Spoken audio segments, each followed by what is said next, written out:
my feel-good breakfast show. Good morning, South Africa. Welcome back to your Feel Good Breakfast Show. We have a very important insert that's we're about to drop on you. This morning, we're discussing a crucial topic that affects countless families in South Africa: allergies in children. Pediatrician Dr. Anissa Vahed is here to share valuable insight and practical advice to help parents and caregivers navigate this extremely complex world of childhood allergies. Welcome to the studio. Thank you so much for having me today, guys. Lovely. Let's start off with something that I think people get confused with all the time. Food allergies, food intolerances. There are two different fields over there.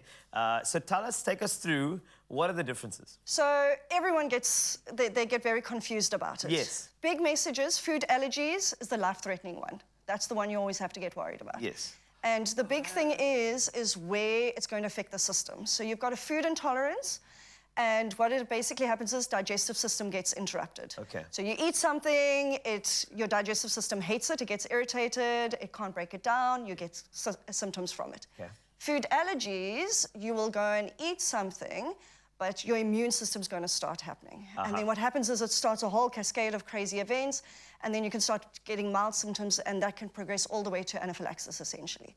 So essentially... Anaphylaxis, for people who don't know? Yes, but also if you do know. So like peanut allergy, you've got a little child that doesn't, or they haven't realized that they're actually allergic to peanuts. Mommy said don't eat peanuts, and they went to school, and their bestie was having a little peanut, and then anaphylaxis again. So you don't need that much for actually an allergy to spark something. So what are the most common symptoms that parents should look out for? So symptoms can go from mild to severe. So mild things, itchy nose, a bit of a tiny bit of a mild rash, and then it can progress to basically shortness of breath, swollen tongue, fast breathing, and then you go all the way down to you collapse and you have low blood pressure. You were talking about the peanut butter sandwich at school.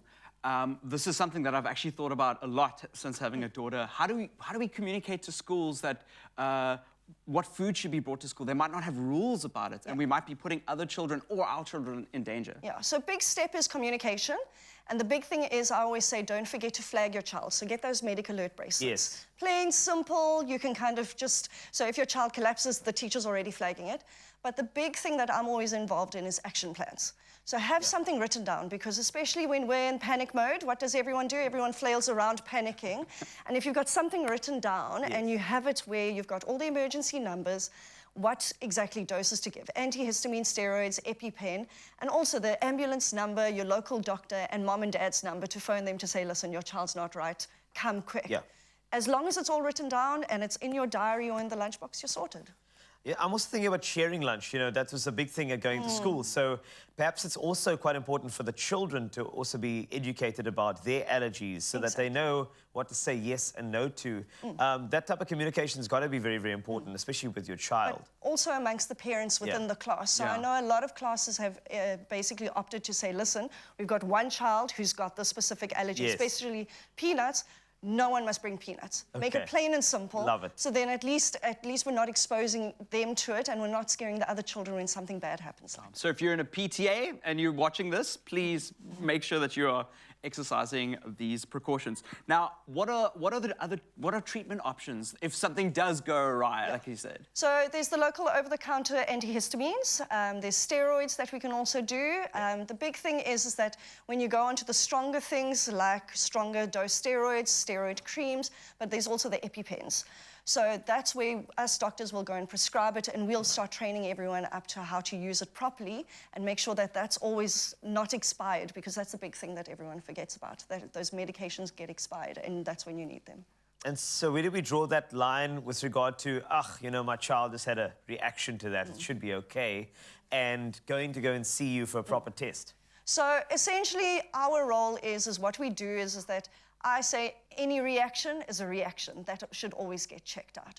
And the big thing is that our role is to play and try and figure out what the triggers are. Yeah. So if we're finding that there's something mild always going on and over-the-counter isn't really working, then I say, you know what, rather let us go and see, or let the kids come and see us pediatricians. We'll do a full head-to-toe. We'll find the triggers, and then what we'll do is we'll go and do tests, skin pricks, blood tests, and then we'll come up with that allergy plan so that at least we can try and prevent the next one. Wow, yeah, it's really important. It's something that it's been on my mind for a long time. So thank you so much for coming into the studio. My pleasure. You stand a chance to win 5,000 Rand in cash this week. Simply tell us what you love the most about spring, but has the most effect on your allergies.